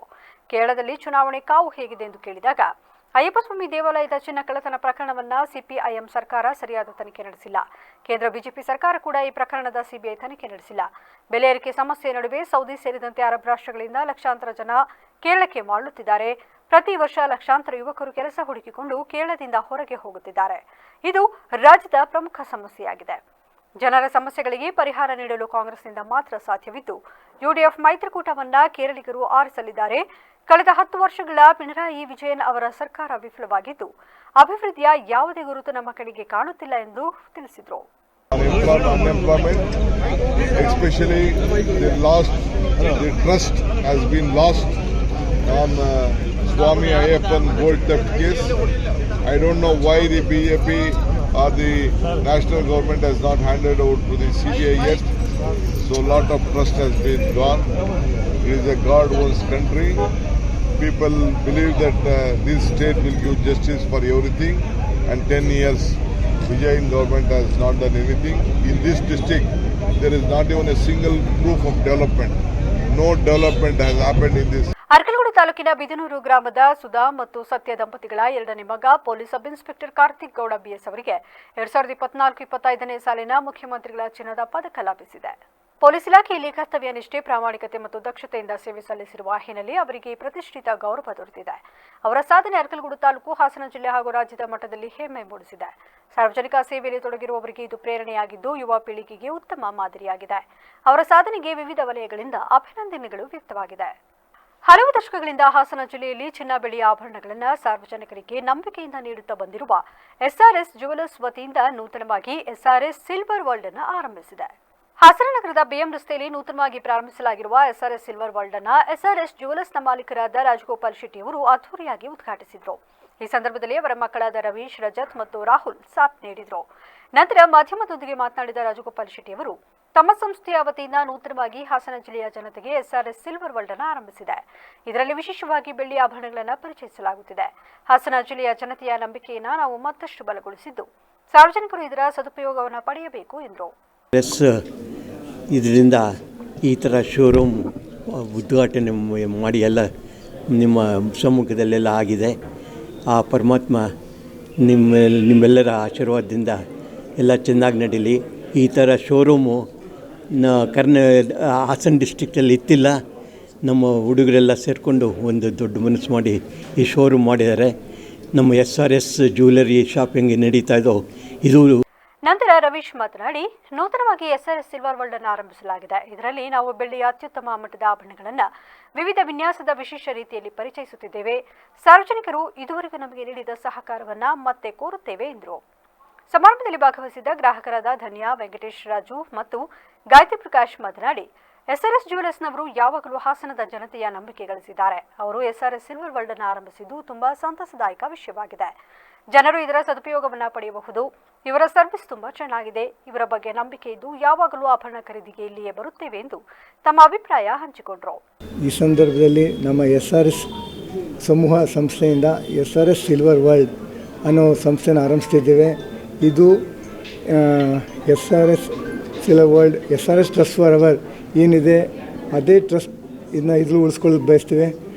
ಆಮೇಲೆ ಇಲ್ಲಿ ತುಂಬ ಶಾಪಿಂಗ್ ಎಲ್ಲ ಮಾಡಿದ್ದೀವಿ ಮುಂಚೆ. ಇಲ್ಲಿ ಸಿಲ್ವರ್ ಕೂಡ ಇತ್ತು ಮುಂಚೆ ಮೇಲೆ, ಬಟ್ ಇವಾಗ ಸೆಪ್ರೇಟಾಗಿ ಎಕ್ಸ್ಕ್ಲೂಸಿವ್ ಆಗಿ ಸಿಲ್ವರ್ಗೆ ಅಂತಲೇ ಸೆಪ್ರೇಟಾಗಿ ಮಾಡಿದ್ದಾರೆ. ಕಿರೀಟದವರೆಗೂ ಯಾವ ಥರ ಬೇಕು ಎಲ್ಲ ಸಿಗುತ್ತೆ, ಬಂದು ತಗೊಳ್ಳಿ ನಮ್ಮ ಅಂಗಡೀಲಿ. SRS ಅಂದರೆ ಟ್ರಸ್ಟ್ ಫಾರ್ ಎವರ್, ಅದೊಂದು ಜ್ಞಾಪಕ ಇಟ್ಕೊಳ್ಳಿ. ನಿಮ್ಗೆ ಯಾವುದು ಇದಾಗೋದಿಲ್ಲ, ಎಲ್ಲ ಒಂದು ಅತ್ಯುತ್ತಮ ಕ್ವಾಲಿಟಿ ಎಲ್ಲ. ನಾನು ಗಾಯತ್ರಿ ಪ್ರಕಾಶ್ ಅಂತ. ನಾವು ಹಾಸನಕ್ಕೆ ಬಂದು ಒಂದು 25 ಇಯರ್ಸ್ ಆಯಿತು. ಬಟ್ ಹಾಸನಕ್ಕೆ ಬಂದಾಗಿಂದಲೂ ನಾನು SRS ಚೌಟ್ರಿಗೆ ಬರೋದು, SRS ಜ್ಯುವೆಲರಿನೇ ಬರೋದು. ಯಾವಾಗಲೂ ಏನೇ ಫಂಕ್ಷನ್ ಏನೇ ಆದ್ರೂ ನಾವು SRS ಜ್ಯುವೆಲರಿಲೇ ನಾವು ಈ ಸಂದರ್ಭದಲ್ಲಿ ಎಸ್ಆರ್ಎಸ್ ಸಿಲ್ವರ್ ವರ್ಲ್ಡ್ನ ಮಾಲೀಕರ ಕುಟುಂಬ ವರ್ಗದವರು, ಸಿಬ್ಬಂದಿ ವರ್ಗದವರು, ಬಂಧು ಮಿತ್ರರು, ಹಿತೈಷಿಗಳು ಸಮಾರಂಭದಲ್ಲಿ ಭಾಗವಹಿಸಿದರು. ಡಾಕ್ಟರ್ ಬಾಬು ಜಗಜೀವನ್ ರಾಮ್ ಅವರ 119ನೇ ವರ್ಷದ ಜನ್ಮದಿನಾಚರಣೆ ಅಂಗವಾಗಿ ಜಿಲ್ಲಾಡಳಿತದ ವತಿಯಿಂದ ಆಯೋಜಿಸಿದ್ದ ಮೆರವಣಿಗೆಗೆ ಜಿಲ್ಲಾಧಿಕಾರಿಗಳ ಕಚೇರಿ ಆವರಣದಲ್ಲಿ ಚಾಲನೆ ನೀಡಲಾಯಿತು. ಈ ವೇಳೆ ಜಿಲ್ಲಾ ಪೊಲೀಸ್ ವರಿಷ್ಠಾಧಿಕಾರಿ ಶುಭನ್ವಿತಾ ಅವರು ಮಾತನಾಡಿ ಜಗಜೀವನ್ ರಾಮ್ ಅವರು ಶಾಂತಿಯುತವಾಗಿ ಪರಸ್ಪರ ಬಂಧುತ್ವದಿಂದ ಹೇಗೆ ಬದುಕಬೇಕು ಎಂದು ದಾರಿ ತೋರಿಸಿದ್ದಾರೆ. ಅವರ ತತ್ವಾದರ್ಶಗಳನ್ನು ಎಲ್ಲರೂ ಅನುಸರಿಸೋಣ ಎಂದರು. 119th ಬರ್ತ್ ಆ್ಯನಿವರ್ಸರಿ ಸೆಲಿಬ್ರೇಟ್ ಮಾಡಲಿಕ್ಕೆ ಇಲ್ಲಿ ಬಂದಿದ್ದೀವಿ. ಬಾಬು ಜಗಜೀವನ್ ರಾಮ್ ನಮಗೆ ಶಾಂತಿಯುತವಾಗಿ ಮತ್ತು ಪರಸ್ಪರ ಬಂಧುತ್ವದಿಂದ ಹೇಗೆ ಬದುಕಿರಬೇಕು ಅದರದ್ದು ಒಂದು ದಾರಿ ತೋರಿಸಿದ್ದಾರೆ. ಮತ್ತು ಎಷ್ಟು ದೊಡ್ಡ ಹಂತದಲ್ಲಿ ಅವರು ಇದ್ದರು, ಸ್ಟಿಲ್ ತುಂಬ ಸಿಂಪಲ್ಲಾಗಿ ಹೇಗೆ ನಾವು ನಮ್ಮ ಜೀವನ ಆಚರಿಸಬೇಕು ಅದರ ಬಗ್ಗೆಯೂ ಸಹ ಒಂದು ದಾರಿ ತೋರಿಸಿದ್ದಾರೆ. ಸೊ ಇವತ್ತು ನಾವು ಎಲ್ಲರೂ ಜಿಲ್ಲಾ ಆಡಳಿತ ವತಿಯಿಂದ ಅವರಿಗೆ ಪುಷ್ಪಾಂಜಲಿ ಮಾಡಿದ್ದೀವಿ. ನಮ್ಮ ಶ್ರದ್ಧಾ ಉಪವಿಭಾಗಾಧಿಕಾರಿ ಜಗದೀಶ್ ಗಂಗಣ್ಣನವರು ಮಾತನಾಡಿ ಜಗಜೀವನ್ ರಾಮ್ ಅವರು ದೇಶಕ್ಕಾಗಿ ತಮ್ಮನ್ನು ತಾವು ತೊಡಗಿಸಿಕೊಂಡಿದ್ರು. ಅವರು ಹಾಕಿಕೊಟ್ಟಿರುವ ದಾರಿಯಲ್ಲಿ ನಾವೆಲ್ಲರೂ ನಡೆಯಬೇಕು ಎಂದರಲ್ಲದೆ ಭಾರತ ದೇಶಕ್ಕೆ, ಕರ್ನಾಟಕ ರಾಜ್ಯಕ್ಕೆ ಜಗಜೀವನ್ ರಾಮ್ ಅವರು ನೀಡಿರುವಂತಹ ಕೊಡುಗೆಯನ್ನು ಗುರುತಿಸಿ ಸರ್ಕಾರ ಅವರ ಜನ್ಮದಿನಾಚರಣೆಯನ್ನು ಜಯಂತಿ ಎಂದು ಆಚರಿಸಿಕೊಂಡು ಬರುತ್ತಿದೆ ಎಂದರು. ಈ ಕಾರ್ಯಕ್ರಮವನ್ನು ವಿವಿಧ ಸಂಘಟನೆಗಳ ಪದಾಧಿಕಾರಿಗಳ ಸಂಯುಕ್ತಾಶ್ರಯದಲ್ಲಿ ಜಿಲ್ಲಾಡಳಿತ, ಜಿಲ್ಲಾ ಪಂಚಾಯತ್ ಸಂಯುಕ್ತಾಶ್ರಯದಲ್ಲಿ ಹಮ್ಮಿಕೊಂಡಿದ್ದೇವೆ. ಇವತ್ತು ಜಿಲ್ಲಾಧಿಕಾರಿಗಳ ಒಂದು ಕಚೇರಿಯ ಆವರಣದಿಂದ ಈ ಒಂದು ಕಾರ್ಯಕ್ರಮಕ್ಕೆ ಒಂದು ಮೆರವಣಿಗೆಗೆ ಚಾಲನೆಯನ್ನು ನೀಡಲಾಗಿದೆ. ತದನಂತರ ವೇದಿಕೆಯ ಕಾರ್ಯಕ್ರಮ ಇರುತ್ತೆ. ಭಾರತ ಸರ್ಕಾರ ಮತ್ತು ನಮ್ಮ ಕರ್ನಾಟಕ ಸರ್ಕಾರ ಬಾಬು ಜಗಜೀವನ್ ರಾಮರ ಒಂದು ಕೊಡುಗೆ ಮತ್ತು ಅವರು ದೇಶಕ್ಕೆ ಮಾಡಿದಂಥ ಸಾಧನೆಗಳನ್ನು ಗುರುತಿಸಿ ಅವರ ಒಂದು ಜನ್ಮ ದಿನಾಚರಣೆಯನ್ನು ಆಚರಿಸಿಕೊಂಡು ಬರ್ತಾ ಇದೆ. ಅವರೇನು ಒಂದು ಈ ವೇಳೆ ಸಮಾಜ ಕಲ್ಯಾಣ ಇಲಾಖೆಯ ಉಪನಿರ್ದೇಶಕರಾದ ದುತ್ವೀರ್ ಹಾಗೂ ಸಮಾಜದ ಮುಖಂಡರು ಸೇರಿದಂತೆ ಸಾರ್ವಜನಿಕರು ಹಾಜರಿದ್ದರು. ಮುಂಬರುವ 2027ರ ಜನಗಣತಿ ಪ್ರಕ್ರಿಯೆಯನ್ನು ಅತ್ಯಂತ ಶಿಸ್ತುಬದ್ಧವಾಗಿ ಮತ್ತು ಯಶಸ್ವಿಯಾಗಿ ನಡೆಸಲು ಗಣತಿದಾರರು ಕೈಪಿಡಿಯಲ್ಲಿರುವ ಮಾರ್ಗಸೂಚಿಗಳನ್ನು ಕಟ್ಟುನಿಟ್ಟಾಗಿ ಪಾಲಿಸಬೇಕು ಎಂದು ಜಿಲ್ಲಾಧಿಕಾರಿ ಲತಾ ಕುಮಾರಿ ಅವರು ತಿಳಿಸಿದರು. ನಗರದ ಮಲೆನಾಡು ಇಂಜಿನಿಯರಿಂಗ್ ಕಾಲೇಜಿನಲ್ಲಿ ಆಯೋಜಿಸಿದ್ದ ಜನಗಣತಿ ಕಾರ್ಯಾಗಾರದ ಅಧ್ಯಕ್ಷತೆ ವಹಿಸಿ ಅವರು ಮಾತನಾಡಿದರು. ಕೈಪಿಡಿಯ ಮಹತ್ವ ಮತ್ತು ಐತಿಹಾಸಿಕ ಹಿನ್ನೆಲೆ ಜನಗಣತಿ ಕಾರ್ಯ ಆರಂಭಿಸುವ ಮೊದಲು ಗಣತಿದಾರರು ಕೈಪಿಡಿಯಲ್ಲಿ ನೀಡಿರುವ ಪ್ರತಿಯೊಂದು ಸೂಚನೆಯನ್ನು ಅರ್ಥ ಮಾಡಿಕೊಳ್ಳಬೇಕು. ಜನಗಣತಿಯ ಮೂಲ ಉದ್ದೇಶ, ಅದರ ಐತಿಹಾಸಿಕ ಹಿನ್ನೆಲೆ ಹಾಗೂ 2027ರ ಜನಗಣತಿಯ ರೂಪುರೇಷೆಗಳ ಬಗ್ಗೆ ಗಣತಿದಾರರು ಸ್ಪಷ್ಟ ಅರಿವು ಹೊಂದಿರಬೇಕು. ಸಾರ್ವಜನಿಕರ ಮನೆ ಬಾಗಿಲಿಗೆ ಹೋದಾಗ ಅವರ ವಿಶ್ವಾಸ ಗಳಿಸುವುದು ಪ್ರಮುಖ ಆದ್ಯತೆಯಾಗಲಿ ಎಂದು ಸೂಚಿಸಿದರು. ಗಣತಿ ಕಾರ್ಯವು ರಾಷ್ಟ್ರದ ಅಭಿವೃದ್ಧಿಗೆ ಪೂರಕವಾದ ಮಹತ್ವದ ದತ್ತಾಂಶ ಸಂಗ್ರಹಣೆಯಾಗಿದೆ. ಈ ಜವಾಬ್ದಾರಿಯನ್ನು ಯಶಸ್ವಿಯಾಗಿ ಮತ್ತು ನಿಗದಿತ ಕಾಲಮಿತಿಯೊಳಗೆ ಪೂರ್ಣಗೊಳಿಸುವ ಗಣತಿದಾರರಿಗೆ ವಿಶೇಷ ಪ್ರಶಸ್ತಿ ನೀಡಿ ಗೌರವಿಸಲಾಗುವುದು. ಪ್ರತಿಯೊಬ್ಬರೂ ಸಮರ್ಪಣಾ ಮನೋಭಾವದಿಂದ ಕೆಲಸ ಮಾಡಬೇಕು ಎಂದು ಜಿಲ್ಲಾಧಿಕಾರಿಗಳು ಕರೆ ನೀಡಿದರು. ಫಸ್ಟ್ ಭಾರತ ಜನಗಣತಿ 2027 ಕೈಪಿಡಿ ಏನು ಇದೆ, ಸೂಚನೆ ಕೈಪಿಡಿ ಮೊದಲು ಓದ್ಕೊಳ್ಬೇಕು. ಮೊದಲು ಏನು ಮಾಡಿ, ಮೊದಲು ಫಸ್ಟ್ ಕೆಲಸ ಏನ್ ಮಾಡ್ಬೇಕು ಅಂತ ಹೇಳಿದೆ, ಫಸ್ಟ್ ಏನ್ ಮಾಡ್ಬೇಕು, ಸೆಲ್ಫ್ ಎನ್ಯುಮರೇಷನ್. ಮೊದಲು ಏನ್ ಮಾಡ್ಬೇಕು, ಸ್ವಯಂ ಗಣತಿ. ಏನ್ ಮಾಡ್ಬೇಕು, ಸ್ವಯಂ ಗಣತಿ. ಲಾಸ್ಟ್ ನೀವು ಅಟೆಂಟಿವ್ ಆಗಿಲ್ಲ, ಲಾಸ್ಟ್ ಬೆಂಚ್ ಸ್ಟೂಡೆಂಟ್ ತರನೇ ಬಿಹೇವ್ ಮಾಡ್ತಾ ಇದೀವಿ. ಅವರೆಲ್ಲ ಸೀನಿಯರ್ಸ್ ಅಲ್ಲಿ ಕೂತ್ಬಿಟ್ಟಿದ್ದಾರೆ ಮೇಡಮ್. ನಾವು ಇದೇ ವೇಳೆ ಮಾತನಾಡಿದ ಅಪರ ಜಿಲ್ಲಾಧಿಕಾರಿಗಳಾದ ಜಗದೀಶ್ ಬಿ ಗಂಗಣ್ಣನವರ್, ಗಣತಿದಾರರು ತಮ್ಮ ಕೆಲಸದ ಅವಧಿಯಲ್ಲಿ ಎದುರಾಗುವ ಸವಾಲುಗಳನ್ನು ಸಮರ್ಥವಾಗಿ ಎದುರಿಸಬೇಕು. ಜಿಲ್ಲೆಯ ಎಲ್ಲ ತಾಲೂಕುಗಳ ತಹಶೀಲ್ದಾರ್ಗಳು ಹಾಗೂ ಸ್ಥಳೀಯ ಸಂಸ್ಥೆಗಳ ಮುಖ್ಯಸ್ಥರೊಂದಿಗೆ ನಿರಂತರ ಸಂಪರ್ಕದಲ್ಲಿದ್ದು ಅವರ ಮಾರ್ಗದರ್ಶನ ಮತ್ತು ಸಲಹೆಗಳನ್ನು ಪಡೆದು ಕಾರ್ಯನಿರ್ವಹಿಸಬೇಕು. ಗಣತಿ ಪ್ರಕ್ರಿಯೆಯಲ್ಲಿ ಯಾವುದೇ ಲೋಪದೋಷಗಳಾಗದಂತೆ ಎಚ್ಚರಿಕೆ ವಹಿಸಬೇಕು ಎಂದು ತಾಕೀತು ಮಾಡಿದರು. ಸಭೆಯಲ್ಲಿ ಹಾಸನ ತಹಶೀಲ್ದಾರ್ ಗೀತಾ ಹಾಗೂ ವಿವಿಧ ಇಲಾಖೆಗಳ ಅಧಿಕಾರಿಗಳು ಹಾಗೂ ಗಣತಿ ಕಾರ್ಯಕ್ಕೆ ನೇಮಕಗೊಂಡಿರುವ ಪ್ರಮುಖ ಸಿಬ್ಬಂದಿಗಳು ಉಪಸ್ಥಿತರಿದ್ದರು. ಗೊತ್ತಿರಲ್ಲ, ನಮ್ಮ ತಹಶೀಲ್ದಾರ್ಗಳಾಗಲಿ ನಗರ ಪ್ರದೇಶದಲ್ಲಿರುವಂತಹ ಚಾರ್ಜ್ ಆಫೀಸರ್ಗಳು ರಾತ್ರಿ 10 ಗಂಟೆಯಿಂದ ಬೆಳಿಗ್ಗೆ 6 ಗಂಟೆವರೆಗೂ ಮ್ಯಾಪಿಂಗ್ ಕಾರ್ಯವನ್ನು, ಡಿಮಾರ್ಕೇಶನ್, ನಿಮ್ಮ ಎನ್ಯುಮರೇಟರ್ ಡೀಟೇಲ್ಸ್ ಎಂಟ್ರಿ ಮಾಡೋದು, ಸೂಪರ್ವೈಸರ್ ಡೀಟೇಲ್ ಎಂಟ್ರಿ ಮಾಡೋದು, ಸೂಪರ್ವೈಸರ್ಗೆ ಸರ್ಕಲ್ ಕ್ರಿಯೇಟ್ ಮಾಡೋದು, ಎನ್ಯುಮರೇಟರ್ಗೆ ಬ್ಲಾಕ್ ಅಸೈನ್ ಮಾಡೋದು, ಅಪಾಯಿಂಟ್ಮೆಂಟ್ ಆರ್ಡರ್ ಜನರೇಟ್ ಮಾಡೋದು, ಒಂದಲ್ಲ ಎರಡಲ್ಲ 100 ಕೆಲಸಗಳಿರ್ತವೆ. ಇವೆಲ್ಲ ಕೆಲಸಗಳನ್ನು ಸ್ಟಿಪ್ಯುಲೇಟೆಡ್ ಟೈಮ್ ಅಲ್ಲಿ ನಾವು ಜಿಲ್ಲಾಡಳಿತ ಒಂದು ಸೂಪರ್ವಿಷನ್ ಮಾಡೋದ್ರ ಮುಖಾಂತರ ಆಲ್ಮೋಸ್ಟ್ ನಾವು ಮುಗಿಸಿದೀವಿ ಎಲ್ಲ ಟಾಸ್ಕ್ ಗಳನ್ನ. ಈಗ ನಮ್ದು ಒಂದು ತರಬೇತಿ ಕಾರ್ಯಕ್ರಮವನ್ನು ಯಶಸ್ವಿಯಾಗಿ ಮುಗಿದು ತಾವು ಕ್ಷೇತ್ರದಲ್ಲಿ ಫೀಲ್ಡ್ ಅಲ್ಲಿ ಅಚ್ಚುಕಟ್ಟಾಗಿ ಕೆಲಸ. ಚನ್ನಕೇಶ್ವರ ಸ್ವಾಮಿ ದೇವಸ್ಥಾನದಲ್ಲಿ ಜಾತ್ರಾ ಮಹೋತ್ಸವದ ಅಂಗವಾಗಿ ಪೌರ ಕಾರ್ಮಿಕರಿಗೆ ವಿಶೇಷ ಪೂಜೆ ಹಾಗೂ ಸನ್ಮಾನ ಕಾರ್ಯಕ್ರಮವನ್ನು ಆಯೋಜಿಸಲಾಯಿತು. ಈ ಸಂದರ್ಭದಲ್ಲಿ ಪೌರ ಕಾರ್ಮಿಕರನ್ನು ಅಭಿನಂದಿಸಿ ತಹಶೀಲ್ದಾರ್ ಶ್ರೀಧರ್ ಕಂಕನವಾಡಿ ಮಾತನಾಡಿ, ಚನ್ನಕೇಶ್ವರ ಜಾತ್ರಾ ಮಹೋತ್ಸವವನ್ನು ಸ್ವಚ್ಛ ಹಾಗೂ ಸುರಕ್ಷಿತವಾಗಿ ನಡೆಸಿಕೊಡುವಲ್ಲಿ ಪುರಸಭೆಯ ಪೌರ ಕಾರ್ಮಿಕರ ಶ್ರಮ ಅಪಾರವಾಗಿದೆ. ಹಗಲು ರಾತ್ರಿ ಎಂಬುದಲ್ಲದೆ ಮಳೆಯ ನಡುವೆಯೂ ಎಲ್ಲ ಪ್ರದೇಶಗಳನ್ನು ಸ್ವಚ್ಛವಾಗಿಟ್ಟುಕೊಂಡು ಯಾವುದೇ ಸಮಸ್ಯೆ ಉಂಟಾಗದಂತೆ ಶ್ರಮಿಸಿದ್ದಾರೆ. ಇವರ ಸೇವೆಗೆ ಸರಿಸಾಟಿಯೇ ಇಲ್ಲ. ಸಾಂಕೇತಿಕವಾಗಿ ಸನ್ಮಾನ ಮಾಡುತ್ತಿದ್ದರೂ ಅವರ ಸೇವೆ ಅಮೂಲ್ಯ. ಶಾಸಕರು ಕಾರ್ಯಕ್ರಮಕ್ಕೆ ಆಗಮಿಸಬೇಕಾಗಿದ್ದರೂ ತುರ್ತು ಕೆಲಸದ ನಿಮಿತ್ತ ಗೈರಾಗಿರುವುದನ್ನು ಅವರು ತಿಳಿಸಿದರು. ಇದೇ ವೇಳೆ ಆರೋಗ್ಯ ನಿರೀಕ್ಷಕ ಲೋಹಿತ್, ಮುಖ್ಯಾಧಿಕಾರಿ ಬಸವರಾಜ್ ಶಿಗ್ಗಾವಿ ಹಾಗೂ ಅಧ್ಯಕ್ಷೆ ಉಷಾ ಸತೀಶ್ ಅವರ ಸಹಕಾರವನ್ನು ಅವರು ಪ್ರಶಂಸಿಸಿದರು. ಅಪಾರವಾದದ್ದು. ಈ ಶ್ರಮಕ್ಕೆ ಸೊಸೈಟಿ ಯಾವುದೂ ಇಲ್ಲ, ಆದರೂ ನಾವು ಸಾಂಕೇತಿಕ ರೂಪದಲ್ಲಿ ಮಾತ್ರ ಸನ್ಮಾನ ಮಾಡ್ತಾ ಇದ್ದೀವಿ. ಬಟ್ ಇದು ಜಾತ್ರೆಯನ್ನು ಬಹಳ ಸುಸ್ಥಿರವಾಗಿ ಸ್ವಚ್ಛವಾಗಿ ನಡೆಸಿಕೊಂಡು ಹಗಲಿರುಳು ಶ್ರಮಿಸಿದ್ದಾರೆ. ರಾತ್ರಿ ಆಗಲಿ ಹಗಲಾಗಲಿ, ಅವತ್ತು ಮಳೆ ಬಂದಾಗ ಆದ್ರೂ ಎಲ್ಲ ಏರಿಯಾ ಕ್ಲೀನ್ ಮಾಡಿ, ಆಮೇಲೆ ಪ್ರತಿಯೊಂದು ಹಂತದಲ್ಲಿ ಯಾವುದೇ ವಿವಾದಕ್ಕೆ ಆಸ್ಪದ ನೀಡದೆ, ಯಾವುದೇ ನಾವು ಹೇಳಲೇಬೇಕು ಅಂತ ಕಾಯ್ದೆ ತಾವೇ ಮನಸ್ಸಿನಿಂದ ಭಾಳ ಚೆನ್ನಾಗಿ ಕೆಲಸ ಮಾಡಿದರೆ ಅದಕ್ಕೆಲ್ಲ ನಾವು ಪೌರ ಕಾರ್ಮಿಕರಿಗೆ ಈ ಸಮಯದಲ್ಲಿ ಧನ್ಯವಾದ ಹೇಳಕ್ಕೆ ಬಯಸ್ತಿದ್ದೀವಿ. ಮಾನ್ಯ ಶಾಸಕರು ಪಾಲ್ಗೊಂಡು ಪುರಸಭೆ ಅಧ್ಯಕ್ಷೆ ಉಷಾ ಸತೀಶ್ ಮಾತನಾಡಿ, ಜಾತ್ರೆ ಸಮಯದಲ್ಲಿ ಪೌರ ಕಾರ್ಮಿಕರು ಹಗಲು ರಾತ್ರಿ ದುಡಿದು ಸ್ವಚ್ಛತೆ ಕಾಪಾಡಿದ್ದಾರೆ. ಕುಡಿಯುವ ನೀರಿನ ಸ್ವಚ್ಛತೆ, ಕಲ್ಯಾಣಿ ಸ್ವಚ್ಛತೆ ಸೇರಿದಂತೆ ಎಲ್ಲ ವಿಭಾಗಗಳಲ್ಲಿ ಸಮರ್ಪಕವಾಗಿ ಕೆಲಸ ಮಾಡಿದ್ದಾರೆ. ತಾಲೂಕು ಆಡಳಿತ, ದೇವಸ್ಥಾನ ಸಮಿತಿ ಮತ್ತು ಪುರಸಭೆ ಎಲ್ಲರೂ ಒಟ್ಟಾಗಿ ತಂಡ ಕಾರ್ಯದ ಮೂಲಕ ಜಾತ್ರೆಯನ್ನು ಯಶಸ್ವಿಯಾಗಿ ನಡೆಸಿದ್ದೇವೆ. ದೇಗುಲದ ಇಒ ಯೋಗೇಶ್ ಮಾತನಾಡಿ, ಜಾತ್ರೆಗೆ ಅಪಾರ ಸಂಖ್ಯೆಯಲ್ಲಿ ಭಕ್ತರು ಬಂದಿದ್ದರೂ ಯಾವುದೇ ಲೋಪವಿಲ್ಲದೆ ಸ್ವಚ್ಛತೆಯನ್ನು ಕಾಪಾಡಿದ ಪೌರ ಕಾರ್ಮಿಕರಿಗೆ ದೇವಸ್ಥಾನದ ಪರವಾಗಿ ಕೃತಜ್ಞತೆ ಸಲ್ಲಿಸಿದರು. ಮುಂದೆಯೂ ಇಂತಹ ಸೇವೆ ಸಲ್ಲಿಸಲು ದೇವರು ಅವರಿಗೆ ಶಕ್ತಿ ನೀಡಲಿ ಎಂದು ಆಶಿಸಿದರು. ಇವತ್ತೇನು ನಮ್ಮ ಜಾತ್ರೆ ಮಹೋತ್ಸವ ಸಮಯದಲ್ಲಿ ನಮ್ಮ ಪೌರ ಕಾರ್ಮಿಕರು ಹಗಲಿರುಳು ದುಡಿದು ಮತ್ತು ನಮ್ಮ ನೀರಿನ ನೀರೇನು ಎಲ್ಲ ಕಡೆ ನೀರಿನ ಘಟಕಗಳು ನಾವು ಎಲ್ಲ ಹಾಕಿದ್ದು, ಬೇಲೂರಲ್ಲಿ ಕುಡಿಯೋ ನೀರಿನ ಸ್ವಚ್ಛತೆ ಬಗ್ಗೆ ಆಗಿರ್ಬೋದು, ಕಲ್ಯಾಣಿ ಸ್ವಚ್ಛತೆ ಆಗಿರ್ಬೋದು, ಎಲ್ಲರೂ ಸಹ ಸಹಕರಿಸಿದ್ದಾರೆ. ಅವ್ರ ಕುಟುಂಬಕ್ಕೆ ಆಯುಷ್ ಆರೋಗ್ಯ ಎಲ್ಲ ಕೊಟ್ಟು ಕಾಪಾಡಲಿ. ಏನಂದರೆ ನಾವೆಲ್ಲ ಇದು ತಾಲೂಕು ಆಫೀಸಿಂದ ಇರ್ಬೋದು, ದೇವಸ್ಥಾನ ಸಮಿತಿಯವರು ಇರ್ಬೋದು, ಎಲ್ಲ ಒಂದು ಟೀಮ್ ವರ್ಕ್ ಆಗಿ ನಾವು ಬೇಲೂರು ಜಾತ್ರಾ ಸಮಯವನ್ನು ಅದ್ದೂರಿಯಾಗಿ ಮಾಡಿದ್ದೀವಿ ಅಂತ ಹೇಳ್ತೀವಿ. ಎಲ್ಲಾದರೂ ಸಪೋರ್ಟ್ ಇದೆ ಅಂತ ಹೇಳ್ತಾರೆ. ಧನ್ಯವಾದಗಳು. ಈ ಸಂದರ್ಭದಲ್ಲಿ ಮುಖ್ಯಾಧಿಕಾರಿ ಬಸವರಾಜ್ ಶಿಗ್ಗಾವಿ, ಪುರಸಭೆ ಸದಸ್ಯರು, ಪೌರ ಕಾರ್ಮಿಕರು ಸೇರಿದಂತೆ ಹಲವರು ಉಪಸ್ಥಿತರಿದ್ದರು. ಜಿಲ್ಲೆಯಲ್ಲಿ ಅತಿ ಹೆಚ್ಚು ಮದ್ಯದ ಅಂಗಡಿಗಳು ಮತ್ತು ಮಾಂಸದ ಅಂಗಡಿಗಳು ಹಾಗೂ ಹೋಟೆಲ್ಗಳು ಹೆಚ್ಚಾಗಿರುವುದು ಹಾಸನ ಜಿಲ್ಲೆಯಲ್ಲಿ ಎಂದು ರಾಜ್ಯ ಕಾರ್ಯನಿರತ ಪತ್ರಕರ್ತರ ಸಂಘದ ರಾಜ್ಯಾಧ್ಯಕ್ಷ ಶಿವಾನಂದ ಗೌಡರು ತಿಳಿಸಿದ್ದಾರೆ. ಪಟ್ಟಣದ ಕಾಳಿಕಾಂಬ ರಸ್ತೆಯಲ್ಲಿರುವ ತಾಲೂಕು ಪತ್ರಕರ್ತರ ಸಂಘದ ಕಚೇರಿಯ 2ನೇ ಮಹಡಿಯಲ್ಲಿ ನೂತನವಾಗಿ ಪ್ರಾರಂಭಿಸಿರುವ ಸ್ನೇಹಮಯಿ ವಿವೇಕಾನಂದ ಯೋಗ ಶಾಲೆಯ ಉದ್ಘಾಟನಾ ಕಾರ್ಯಕ್ರಮದಲ್ಲಿ ಮಾತನಾಡಿ, ಜಿಲ್ಲೆಯಲ್ಲಿ ಅತಿ ಹೆಚ್ಚು ಮದ್ಯದಂಗಡಿ ಮತ್ತು ಮಾಂಸದ ಅಂಗಡಿ ಹಾಗೂ ಹೋಟೆಲ್ಗಳಿರುವುದೇ ಹಾಸನ ಜಿಲ್ಲೆಯಲ್ಲಿ. ಆದ ಕಾರಣ ಇಂತಹ ಜಿಲ್ಲೆಗಳಲ್ಲಿ ಯೋಗಾಸನಗಳ ಯೋಗ ಮಂದಿರ ಮತ್ತು ಜ್ಞಾನ ಮಂದಿರ ಪ್ರಾರಂಭಿಸುವುದು ಉತ್ತಮವಾಗಿದೆ. ಏಕೆಂದರೆ ಅತಿ ಹೆಚ್ಚು ಮದ್ಯ ಸೇವನೆ ಮತ್ತು ಮಾಂಸ ಸೇವನೆಯಿಂದ ಮನುಷ್ಯನ ಹೆಚ್ಚು ರೋಗ ಲಕ್ಷಣಗಳು ಹೆಚ್ಚಾಗಿ ಕಂಡುಬರುತ್ತವೆ.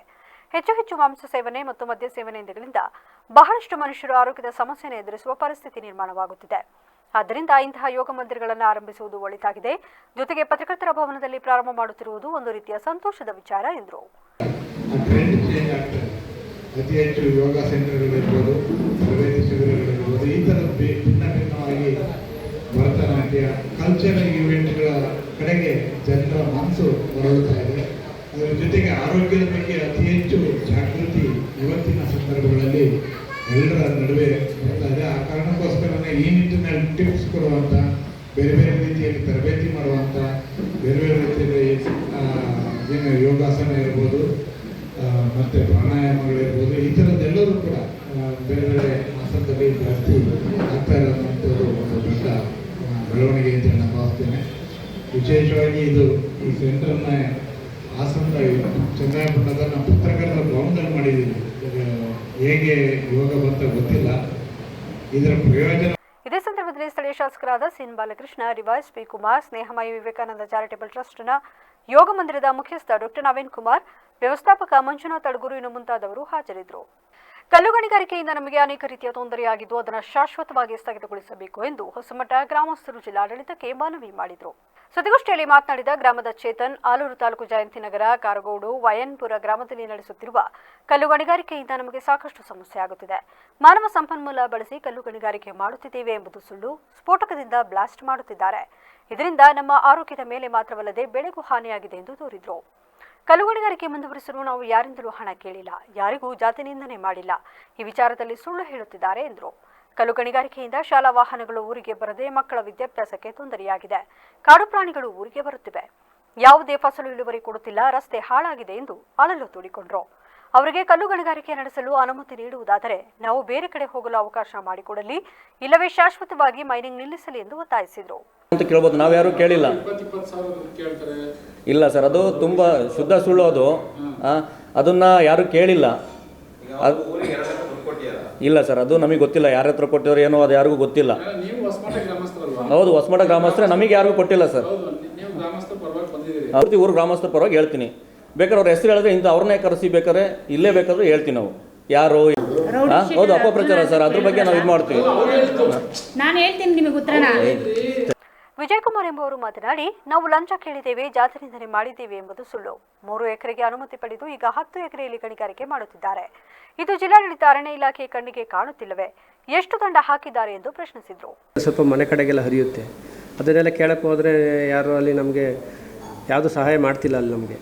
ಹಾಗಾಗಿ ನಾವು ಇಲ್ಲಿ ಬಂದು ಕೇಳಿದ್ರೆ ಲಂಚ ಕೇಳ್ತಿದ್ದಾರೆ, ದುಡ್ಡು ಊರಿಗೆಲ್ಲ ಕೇಳ್ತಿದ್ದಾರೆ, ಹಾಗೆ ಹೇಗೆ ಅಂತ ಹೇಳ್ತಿದ್ದಾರೆ. ಮತ್ತು ಜಾತಿನಿಂದನೇ ಹೇಳ್ತಿದ್ದಾರೆ. ನಾವು ಯಾರ ಬಗ್ಗೆನೂ ಆ ಥರ ಏನು ಮಾತಾಡಿಲ್ಲ ನಾವಲ್ಲಿ. ಸುದ್ದಿಗೋಷ್ಠಿಯಲ್ಲಿ ದ್ರಾಕ್ಷಾಯಿನಿ, ಗೌರಮ್ಮ ಮೊದಲಾದವರು ಹಾಜರಿದ್ದರು. ಕ್ರೀಡಾ ಇಲಾಖೆಗೆ ಅನುದಾನದ ಕೊರತೆ ಇದೆ ಎಂದು ಶಾಸಕ ಸಿಎನ್ ಬಾಲಕೃಷ್ಣ ತಿಳಿಸಿದ್ದಾರೆ. ಚನ್ನಪಟ್ಟಣದ ಹೊರವಲಯದಲ್ಲಿರುವ ತಾಲೂಕು ಕ್ರೀಡಾಂಗಣದಲ್ಲಿ 1 ಕೋಟಿ ರೂಪಾಯಿ ವೆಚ್ಚದಲ್ಲಿ ಕುಡಿಯುವ ನೀರು, ಕಬಡ್ಡಿ, ಖೋಖೋ ಇನ್ನು ಇತ್ಯಾದಿ ಕಾಮಗಾರಿಗಳಿಗೆ ಗುದ್ದಲಿ ಪೂಜೆ ನೆರವೇರಿಸಿ ಮಾತನಾಡಿ, ಕ್ರೀಡಾ ಇಲಾಖೆಗೆ ಅನುದಾನಗಳ ಕೊರತೆ ಹೆಚ್ಚಾಗಿದೆ. ಇಡೀ ರಾಜ್ಯದ ಬಜೆಟ್ನಲ್ಲಿ ಕೇವಲ 14 ಕೋಟಿ ರೂಪಾಯಿ ಮಾತ್ರ ಮೀಸಲಿಡಲಾಗಿದೆ. ಅದರಲ್ಲಿ ನನ್ನ ಒತ್ತಾಯದ ಹಿನ್ನೆಲೆ 1 ಕೋಟಿ ರೂಪಾಯಿ ತಾಲೂಕು ಕ್ರೀಡಾಂಗಣ ಅಭಿವೃದ್ಧಿಗೆ ಹಣವನ್ನು ಮಂಜೂರು ಮಾಡಿಕೊಡಲಾಗಿದೆ. ಮುಂದಿನ ದಿನಗಳಲ್ಲಿ ಹೆಚ್ಚು ಅನುದಾನವನ್ನು ನೀಡುವಲ್ಲಿ ಸಹಕರಿಸಬೇಕು. ಇಲ್ಲದೆ ಹೋದ ಪಕ್ಷದಲ್ಲಿ ತಾಲೂಕು ಕ್ರೀಡಾಂಗಣಗಳ ಅಭಿವೃದ್ಧಿ ಕಾರ್ಯದಲ್ಲಿ ಕುಂಠಿತಗೊಳ್ಳುತ್ತವೆ. ಕೂಡಲೇ ರಾಜ್ಯ ಸರ್ಕಾರ ಅಭಿವೃದ್ಧಿ ಹೊಂದದೇ ಇರುವ ತಾಲೂಕು ಪ್ರೇರಣೆಗಳಿಗೆ ಮತ್ತು ಜಿಲ್ಲಾ ಕ್ರೀಡಾಂಗಣಗಳಿಗೆ ಹೆಚ್ಚು ಅನುದಾನ ನೀಡುವಲ್ಲಿ ಸಹಕಾರಿಯಾಗಬೇಕು ಎಂದರು. ಲಾಂಗ್ ಜಂಪ್ ಮಧ್ಯದಲ್ಲಿ ಅದು ಇದಾಗದ ರೀತಿ ಒಂದು ಅದು ಕೂಡ ನಿರ್ಮಾಣ ಮಾಡ್ತಕ್ಕಂಥದ್ದು, ನೀರಿನ ವ್ಯವಸ್ಥೆ ಕಲ್ಪಿಸ್ತಕ್ಕಂಥದ್ದು, ವಿದ್ಯುತ್ ವ್ಯವಸ್ಥೆ, ಆಮೇಲೆ ಸುತ್ತಲೂ ಕೂಡ ಚೈನ್ ಲಿಂಕ್ ಫೆನ್ಸ್ ಅಳವಡಿಸ್ತಕ್ಕಂಥದ್ದು, ನೀರು ಮಧ್ಯದಲ್ಲಿ ನಿಲ್ಲದ ರೀತಿ ಅದನ್ನು ಲೆವೆಲ್ಸ್ ಮಾಡಿ ಸೈಡ್ನಲ್ಲಿ ಡ್ರೈನೇಜ್ಗೆ ಕಲ್ಪಿಸ್ಕೊಳ್ತಕ್ಕಂಥ ಒಂದು ಕಾಮಗಾರಿಗೆ ಇವತ್ತು ಬುದ್ಧಿ ಪೂಜೆಯನ್ನು ನೆರವೇರಿಸಿದ್ದೇವೆ. ಇವತ್ತು ನಮ್ಮ ಚೇತನ್ ಅವರು ನಮಗೆ ವಿಶೇಷವಾಗಿ ನಮ್ಮ ಕೋರಿಕೆಗೆ ಈ ಹಿಂದೆ 2-3 ವರ್ಷದಲ್ಲೂ ಕೂಡ ಅಸೆಂಬ್ಲಿನಲ್ಲಿ ನಾವು ಚರ್ಚೆ ಮಾಡಿದ ಫಲವಾಗಿ ಅದು 2 ವರ್ಷದ ಮೇಲೆ ಒಂದು CR ಸ್ಯಾಂಕ್ಷನ್ ಮಾಡಲಿಕ್ಕೆ ಅನುಕೂಲ ಆಗಿದೆ. ಅದಲ್ಲದೆ ನಮ್ಮ ಗರ್ಲ್ಸ್ ಆ್ಯಂಡ್ ಬಾಯ್ಸ್ಗೆ ಹೆಣ್ಣು ಮಕ್ಕಳು ಮತ್ತು ಗಂಡು ಮಕ್ಕಳ ಶೌಚಾಲಯ ಕೂಡ ಈಗಾಗಲೇ ನಿರ್ಮಾಣ ಮಾಡಿದ್ದೀವಿ. ಅದೊಂದು ಉದ್ಘಾಟನೆ ಮಾಡಬೇಕಾಗಿದೆ. ಅದ್ರ ಬಗ್ಗೆನೂ ಕೂಡ ಗಮನ ಹರಿಸುವಂಥ ಕೆಲಸನ ಅತಿ ಕೂಡಲೇ ಮಾಡ್ತೀವಿ ಅಂತಕ್ಕಂಥದ್ದನ್ನು ಕೂಡ ಈ ಸಂದರ್ಭದಲ್ಲಿ ಹೇಳಿ, ಹೀಗೆ ಅನುದಾನದ ಲಭ್ಯತೆ ಕೊರತೆ ಯೋಜನಾ ಕ್ರೀಡಾ ಇಲಾಖೆ ಇಡೀ ರಾಜ್ಯಕ್ಕೆ 14. ಇದೇ ಸಂದರ್ಭದಲ್ಲಿ ಪುರಸಭಾ ಮಾಜಿ ಅಧ್ಯಕ್ಷ ಮೋಹನ್ ಕುಮಾರ್, ಪುರಸಭಾ ಮುಖ್ಯಾಧಿಕಾರಿ ಯತೀಶ್ ಮುಂತಾದವರು ಹಾಜರಿದ್ದರು. ಒಳ ಮೀಸಲಾತಿ ಯೋಜನೆಯನ್ನು ಕೂಡಲೇ ಜಾರಿಗೆ ತರಬೇಕು ಎಂದು ನಮ್ಮೆಲ್ಲರ ಒತ್ತಾಯದ ಆಸೆ ಎಂದು ಮಾದಿಗ ದಂಡೂರ ಸಮಿತಿಯ ಮಂಜುನಾಥ್ ತಿಳಿಸಿದ್ದಾರೆ. ಚನ್ನರಾಯಪಟ್ಟಣದ ತಾಲೂಕು ಕಚೇರಿ ಮುಂಭಾಗದಲ್ಲಿ ತಾಲೂಕು ಆಡಳಿತ ವತಿಯಿಂದ ಆಯೋಜಿಸಿದಂತಹ ಡಾಕ್ಟರ್ ಬಾಬು ಜಗಜೀವನ್ ರಾಮ್ ಜನ್ಮದಿನಾಚರಣೆಯ ಅಂಗವಾಗಿ ಆಯೋಜಿಸಿದಂತಹ ಕಾರ್ಯಕ್ರಮವನ್ನು ಬಹಿಷ್ಕರಿಸಿ ಮಾತನಾಡಿ, ಕಳೆದ 30 ವರ್ಷಗಳಿಂದ ಒಳ ಮೀಸಲಾತಿ ಯೋಜನೆಯನ್ನು ಕೂಡಲೇ ಜಾರಿಗೆ ತರಬೇಕು ಎಂದು ಕೇಂದ್ರ ಸರ್ಕಾರ ಹಾಗೂ ರಾಜ್ಯ ಸರ್ಕಾರದ ಅಂಗೀಕಾರವಾಗಿದೆ ಹಾಗೂ ರಾಜ್ಯಪಾಲರ ಅನುಮೋದನೆಯೂ ಕೂಡ ದೊರೆತಿದೆ. ಆದರೆ ನಮ್ಮೆಲ್ಲರ ಒತ್ತಾಯದ ಆಸೆಯಾಗಿದೆ. ರಾಜ್ಯ ಸರ್ಕಾರದ ಮುಖ್ಯಮಂತ್ರಿಗಳಾದ ಸಿದ್ದರಾಮಯ್ಯನವರು ಇದಕ್ಕೆ ಅನುಮೋದನೆ ನೀಡುತ್ತಿಲ್ಲ. ನಮ್ಮ ಸಮುದಾಯದ ಜನರಿಗೆ ಬಹಳಷ್ಟು ಅನ್ಯಾಯವಾಗಿದೆ. ಆದ್ದರಿಂದ ನಮ್ಮ ಸಮುದಾಯಕ್ಕೆ ಮೊದಲು ನ್ಯಾಯ ಒದಗಿಸಿಕೊಡಿ ಎಂದು ನಮ್ಮೆಲ್ಲರ ಒತ್ತಾಯ ಆಗಿದೆ ಎಂದರು. ಈ ಸಮುದಾಯಗಳಿಗೆ ನ್ಯಾಯ ಸಿಕ್ಕಿಲ್ಲ ಅನ್ನೋ ಒಂದೇ ಒಂದು ಕಾರಣಕ್ಕೆ ಹೋರಾಟ ಇಲ್ಲಿಂದಲೂ ನಡ್ಕೊಂಬಂದಿದೆ. ಆದರೆ 1986ನೇ ಇಸ್ವಿ ಗುಂಡೂರಾವ್ ಅವರು ಚೀಫ್ ಮಿನಿಸ್ಟರ್ ಇದ್ದಾಗ 95 ಸ್ಪರ್ಶ ಜಾತಿಗಳನ್ನು, ಅಸ್ಪೃಶ್ಯರ ಅಲ್ಲದೇ ಇರ್ತಕ್ಕಂಥ ಸ್ಪರ್ಶ ಜಾತಿಗಳನ್ನು, ವನೆಮಾದಿಗಳನ್ನು ಹೊರತುಪಡಿಸಿ 95 ಜಾತಿಗಳನ್ನು ತಂದು 86ನೇ ಇಸ್ವಿಲಿ ಈ ಪರಿಶಿಷ್ಟ ಜಾತಿ ಸೇರಿಸ್ತಾರೆ, 101 ಜಾತಿ ಆಗುತ್ತೆ. ಆದರೆ ಅವತ್ತು ಪರಮ ಪೂಜ್ಯ ನಮ್ಮ ಸಮುದಾಯದ ಎನ್ ರಾಜಯ್ಯನವರು ಮುಂದೆ ಆಗುವಂತಹ ಒಂದು ಅನಾಹುತವನ್ನು ಜ್ಞಾಪನದಲ್ಲಿಟ್ಟುಕೊಂಡು ಅವತ್ತು ವಿಧಾನಸೌಧದ ಮುಂದೆ ಇವರು ಸ್ಟ್ರೈಕ್ ಮಾಡ್ತಾರೆ. ರವೀಂದ್ರ ನೇತೃತ್ವದವರು. ಇದೇ ಸಂದರ್ಭದಲ್ಲಿ ಮಾಜಿ ಪುರಸಭಾ ಸದಸ್ಯ ರಾಮಣ್ಣ, ನಂಜುಂಡಪ್ಪ, ಪುನೀತ್, ಗಣೇಶನು ಮುಂತಾದವರು ಹಾಜರಿದ್ದರು. ಮಾಡಾಳು ಗ್ರಾಮದ ಸರ್ಕಾರಿ ಶಾಲೆಯನ್ನು ಮುಚ್ಚಲು ಬಿಡುವುದಿಲ್ಲ. ನಮ್ಮೂರ ಸರ್ಕಾರಿ ಶಾಲೆ ನಮ್ಮ ಹಕ್ಕು ಎಂದು ಎಐಡಿಎಸ್ಒ ನೇತೃತ್ವದಲ್ಲಿ ವಿದ್ಯಾರ್ಥಿಗಳು ಹಾಗೂ ಪೋಷಕರು ಬೃಹತ್ ಪ್ರತಿಭಟನೆ ನಡೆಸಿದರು. ಕೆಪಿಎಸ್ ಮ್ಯಾಗ್ನೆಟ್ ಹೆಸರಿನಲ್ಲಿ ಮಾಡಾಳು ಗ್ರಾಮದ ಸರ್ಕಾರಿ ಶಾಲೆಯನ್ನ ಡಿಎಂ ಕುರ್ಕೆ ಶಾಲೆಗೆ ವಿಲೀನಗೊಳಿಸಲು ಹೊರಟಿರುವ ಸರ್ಕಾರದ ಈ ಅಪ್ರಜಾತಾಂತ್ರಿಕ ಯೋಜನೆಯ ವಿರುದ್ಧ ಅರಸೀಕೆರೆ ತಾಲೂಕಿನ ಮಾಡಾಳು ಗ್ರಾಮದ ವಿದ್ಯಾರ್ಥಿ ಪೋಷಕರ ಬೃಹತ್ ಪ್ರತಿಭಟನಾ ಸಭೆ ಮಾಡಲಾಯಿತು. ಪ್ರತಿಭಟನಾ ಸಭೆಯನ್ನು ಉದ್ದೇಶಿಸಿ ಎಐಡಿಎಸ್ಒ ಜಿಲ್ಲಾಧ್ಯಕ್ಷರಾದ ಚೈತ್ರ ಅವರು ಮಾತನಾಡಿ, ರಾಜ್ಯದಾದ್ಯಂತ 40,000ಕ್ಕೂ ಹೆಚ್ಚು ಸರ್ಕಾರಿ ಶಾಲೆಗಳನ್ನು ವಿಲೀನಗೊಳಿಸಿ ಬಡ ರೈತ ಕೂಲಿ ಕಾರ್ಮಿಕರ ಮಕ್ಕಳಿಂದ ಶಿಕ್ಷಣವನ್ನು ಸಂಪೂರ್ಣವಾಗಿ ಕಿತ್ತುಕೊಳ್ಳುವ ಹುನ್ನಾರ ಈ ಯೋಜನೆಯದ್ದಾಗಿದೆ. ರಾಜ್ಯದಲ್ಲಿ 6,000 ಗ್ರಾಮ ಪಂಚಾಯಿತಿ ಸರ್ಕಾರಿ ಶಾಲೆಗಳನ್ನು ಕೆಪಿಎಸ್ ಮ್ಯಾಗ್ನೆಟ್ ಶಾಲೆಯನ್ನಾಗಿ ಪರಿವರ್ತಿಸಲು ಹೊರಟಿರುವ ರಾಜ್ಯ ಸರ್ಕಾರದ ನಿರ್ಧಾರವನ್ನು ಎಐಡಿಎಸ್ಒ ವಿದ್ಯಾರ್ಥಿ ಸಂಘಟನೆ ತೀವ್ರವಾಗಿ ಖಂಡಿಸುತ್ತದೆ ಎಂದರು. ಸಾರ್ವಜನಿಕ ಶಿಕ್ಷಣ ಉಳಿಸಿ ಸಮಿತಿ ರಚನೆಯಾಯಿತು. ಸಮಿತಿ ಅಧ್ಯಕ್ಷರಾಗಿ ಕೊಟ್ರೇಶ್, ಕಾರ್ಯದರ್ಶಿಯಾಗಿ ಇಂದ್ರಮ್ಮ, ಉಪಾಧ್ಯಕ್ಷರಾಗಿ ಶಿವಪ್ಪ, ಮಲ್ಲೇಶ್, ಯಾಸ್ಮಿನ್, ಪ್ರೇಮ ಹಾಗೂ ಸದಸ್ಯರಾಗಿ ಶಶಿಕಲಾ, ಆಶಾ, ಮಂಜುನಾಥ್ ಆಯ್ಕೆಯಾದರು. ಜಿಲ್ಲಾಧ್ಯಕ್ಷೆ ಚೈತ್ರ, ಉಪಾಧ್ಯಕ್ಷರಾದ ಅಭಿಷೇಕ್, ಕಾರ್ಯದರ್ಶಿ ಸುಷ್ಮಾ, ಗ್ರಾಮಸ್ಥರಾದ ಗೌರಮ್ಮ, ನೇತ್ರಾವತಿ, ಪವಿತ್ರ ಮುಂತಾದವರು ಭಾಗವಹಿಸಿದರು. ಅಲ್ಲಿಂದ ಇಲ್ಲಿಗೆ ಸುಮಾರು 100 ವರ್ಷ ಶತದಿನೋತ್ಸವ ಆಚರಿಸಿದೆ ಈ ಶಾಲೆ. ಇಲ್ಲಿ ಓದಿದಂಥ ಮಕ್ಕಳು, ಇಲ್ಲಿ ಓದಿದಂಥ ವಿದ್ಯಾರ್ಥಿಗಳು ಇವತ್ತು ಶಿಕ್ಷಣ ಇಲಾಖೆಗೆ ಇಂಜಿನಿಯರ್ಗಳು ಆಗಿದ್ದಾರೆ, ಡಾಕ್ಟ್ರು ಆಗಿದ್ದಾರೆ ಮತ್ತು ಬೇರೆ ಬೇರೆ ಇದರಲ್ಲೆಲ್ಲ ಕೆಲಸ ಮಾಡ್ಕೊಂಡಿದ್ದಾರೆ. ಇಲ್ಲಿಂದ ಸರ್ಕಾರಿ ಶಾಲೆಗೆ ಓದಿದ್ರಂಥ ಮಕ್ಕಳುಗಳು ಇವತ್ತು ಗೌರ್ಮೆಂಟ್ ಅಪಾಯಿಂಟ್ಗಳಾಗಿದೆ. ಈಗಿನ ಪರಿಸ್ಥಿತಿ ಏನಾಗಿದೆ ಅಂದರೆ, ಇದೊಂದು ಮ್ಯಾಗ್ನೆಟ್ ಶಾಲೆ ಅಂತ ಹೇಳಿ ಮಾಡ್ತಾ ಇದ್ದಾರೆ. ಅಲ್ಲಿ 1,200 ಜನನೇನೋ ಸೇರಿಸಬೇಕು ಅಂತ ಹೇಳಿ ಒಂದು ಸರ್ಕಾರದಿಂದ ಏನೋ ಒಂದು ಆದೇಶ ಬಂದಿದೆ ಅಂತ ಮೇಡಿಗುರಿಗೆ. ನಮ್ಮ ಶಾಲೆಯಲ್ಲಿ ಈಗೇನಿಲ್ಲ ಅಂದರೆ ಒಂದು 50 ಜನ ಮಕ್ಕಳುಗಳು ಇದ್ದಾವೆ. ಎಲ್ಲ ಕೂಲಿ ಕಾರ್ಮಿಕರ ಮಕ್ಕಳುಗಳೇ ಇಲ್ಲಿ ಎಲ್ಲ ಓದ್ತಿರೋದು. ನಮಗೆ ಬೇರೆ ಊರಿಗೆ ಹೋಗಿ ಕಳಿಸೋವಂಥ ಇದಿಲ್ಲ. ನಮ್ಮ ಶಾಲೆ ನಮ್ಮ ಗ್ರಾಮ ಪಂಚಾಯತಿಗೊಂದು ಶಾಲೆ ಬೇಕು ನಮಗೆ. ನಾವು ಹಾಸನ ಜಿಲ್ಲೆ ಅರಸೀಕೆರೆ ತಾಲೂಕಿನ ಮಾಡಾಳು ಅನ್ನೋ ಒಂದು ಹಳ್ಳಿಗೆ ಬಂದಿದ್ದೀವಿ. ಇಲ್ಲಿ ಏನು ಇಡೀ ರಾಜ್ಯದಾದ್ಯಂತ ಕೆಪಿಎಸ್ ಮ್ಯಾಗ್ನೆಟ್ ಯೋಜನೆಗೆ ವಿರೋಧ ವ್ಯಕ್ತ ಆಗ್ತಾ ಇದೆ.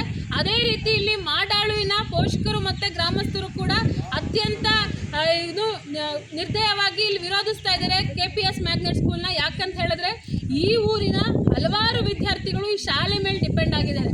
ಅಷ್ಟೇ ಅಲ್ಲದೆ ಸುತ್ತಮುತ್ತ ಹಳ್ಳಿಗಳಿಂದ ಕೂಡ ಮಾಡಾಳು ಸರ್ಕಾರಿ ಶಾಲೆಗೆ ಬರ್ತಾರೆ. ಈ ಶಾಲೆ ಉಳಿದ್ರೆ ಮಾತ್ರ ಇಲ್ಲಿನ ಎಲ್ಲ ಮಕ್ಕಳಿಗೆ ಶಿಕ್ಷಣ ಸಿಗೋದು. ಯಾಕಂತ ಹೇಳಿದ್ರೆ ಇಲ್ಲಿರುವಂಥ ಪೇರೆಂಟ್ಸು ಪ್ರತಿದಿನ ಕೂಲಿ ಮಾಡೋರಿದ್ದಾರೆ, ಫ್ಯಾಕ್ಟ್ರಿಗಳಿಗೆ ಹೋಗೋರಿದ್ದಾರೆ. ಈ ಶಾಲೆ ಇಲ್ಲ ಅಂತ ಹೇಳಿದ್ರೆ ಅವ್ರ ಮಕ್ಕಳ ಭವಿಷ್ಯನೇ ಇಲ್ಲ ಅಂತ ಹೇಳಿ ಅರ್ಥ.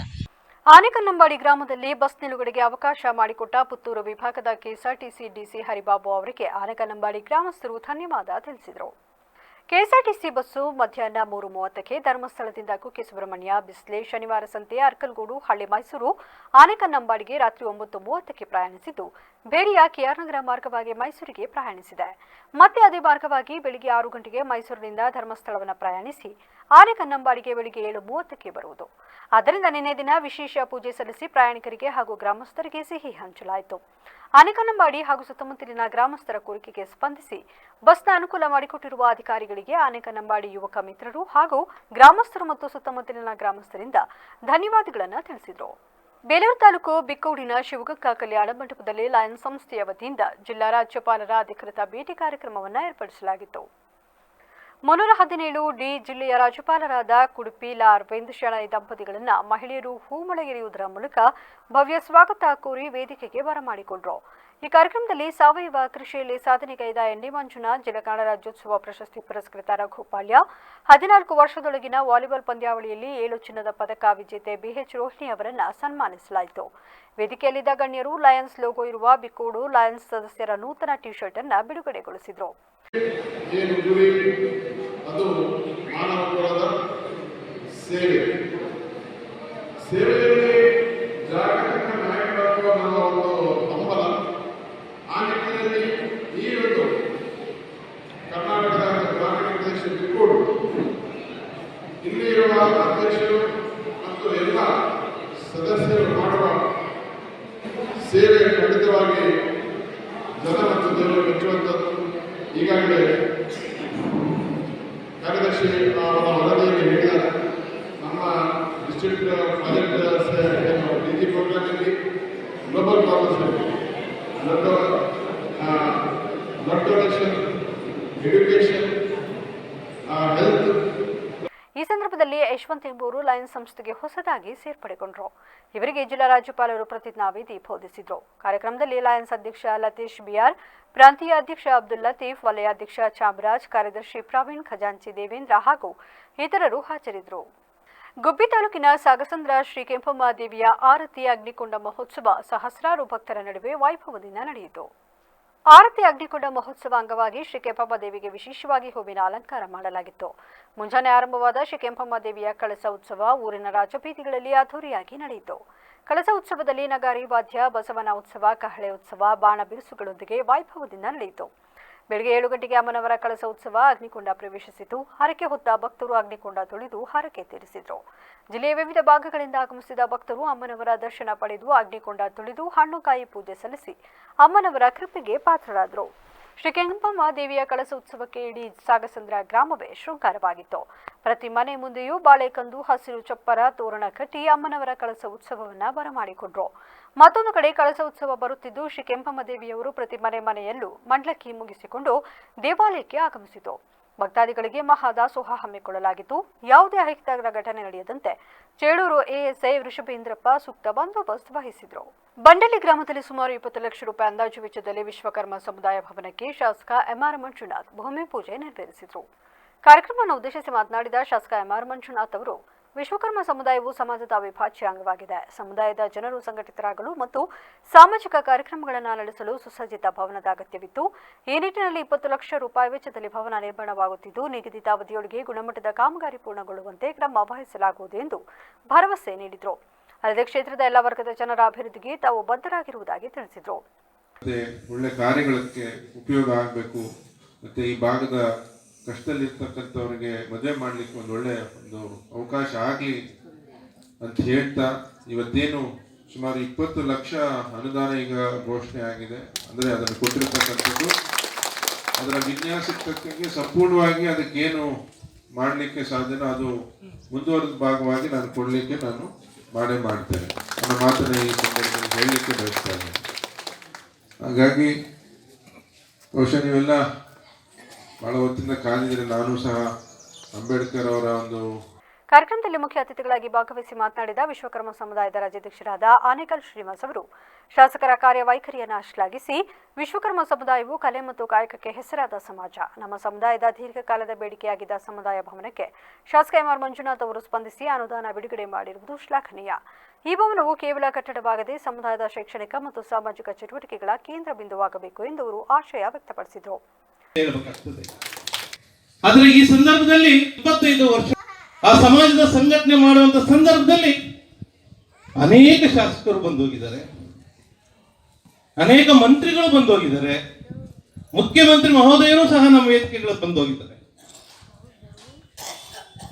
ಆದರೆ ಆ ಮುಖ್ಯಮಂತ್ರಿಗಳಲ್ಲಿ ಯಾರಪ್ಪ ನಮ್ಮ ಸಮಾಜಕ್ಕೆ ಹೆಚ್ಚಿನ ಪ್ರಾಶಸ್ತ್ಯ ಕೊಟ್ಟರು ಅಂತ ಹೇಳಿದ್ರೆ ಯಾರು ಸಹ ಅನ್ಯತಾ ಭಾವಿಸಬಾರ್ದು. ಸನ್ಮಾನ್ಯ ಈಗಿನ ಮುಖ್ಯಮಂತ್ರಿಗಳಾದಂತಹ ಸಿದ್ದರಾಮಯ್ಯ ವಿಶ್ವಕರ್ಮ ಸಮಾಜಕ್ಕೆ ಬೇಕಾದಂತ ನಿಗಮವನ್ನ ಈ ಸಂದರ್ಭದಲ್ಲಿ ಶ್ರೀನಿವಾಸ ಮೂರ್ತಿ, ನೇಕಲ್ ಶ್ರೀನಿವಾಸ್, ಡಾಕ್ಟರ್ ನಾಗಲಿಂಗಪ್ಪ, ರವಿ, ಶಾಂತಮ್ಮ, ವೀರಶೈವ ಶಂಕರಪ್ಪ, ಶಾಗ್ಯ ಪಾಪಣ್ಣ ಇನ್ನು ಮುಂತಾದವರು ಹಾಜರಿದ್ದರು. ಈಗ ಮತ್ತೊಮ್ಮೆ ಹೆಡ್ಲೈನ್ಸ್. ಗ್ಯಾರಂಟಿಗಳು ಸಾಮಾಜಿಕ ಬದ್ಧತೆ ಒದಗಿಸುವ ಹೂಡಿಕೆ, ಬಿಜೆಪಿಯವರಿಗೆ ಸೋಲಿನ ಭಯ ಕಾಡುತ್ತಿದೆ. ಬಾಗಲಕೋಟೆಯಲ್ಲಿ ಸಿಎಂ ಸಿದ್ದರಾಮಯ್ಯ ಹೇಳಿಕೆ. ಉಪಚುನಾವಣೆಯಲ್ಲಿ ಕಾಂಗ್ರೆಸ್ ಅಭ್ಯರ್ಥಿಗಳಿಗೆ ಗೆಲುವು, ಗ್ಯಾರಂಟಿ ಯೋಜನೆಗಳ ಮಹತ್ವ ಜನರಿಗೆ ಅರ್ಥವಾಗಿದೆ. ಡಿಸಿಎಂ ಡಿಕೆ ಶಿವಕುಮಾರ್ ಹೇಳಿಕೆ. ಹಳ್ಳಿಗಳಿಗೆ ಸೂಟ್ ಕೇಸ್ ಬರುತ್ತಿವೆ, ಮತ ಖರೀದಿ ಮಾಡುವ ಕೆಲಸ ನಡೆಯುತ್ತಿದೆ. ಮಾಜಿ ಸಿಎಂ ಬಸವರಾಜ ಬೊಮ್ಮಾಯಿ ಹೇಳಿಕೆ. ಇದಾಗಿತ್ತು ಇಲ್ಲಿವರೆಗೆ ನ್ಯೂಸ್ ಅಪ್ಡೇಟ್ಸ್. ನಿರಂತರ ಸುದ್ದಿಗಾಗಿ ನೋಡ್ತಾ ಇರಿ BBC ನ್ಯೂಸ್. ಇದು ಜನರ ಧ್ವನಿ. ಸತ್ಯದ ಕಡೆ ನಮ್ಮ ನಡೆ.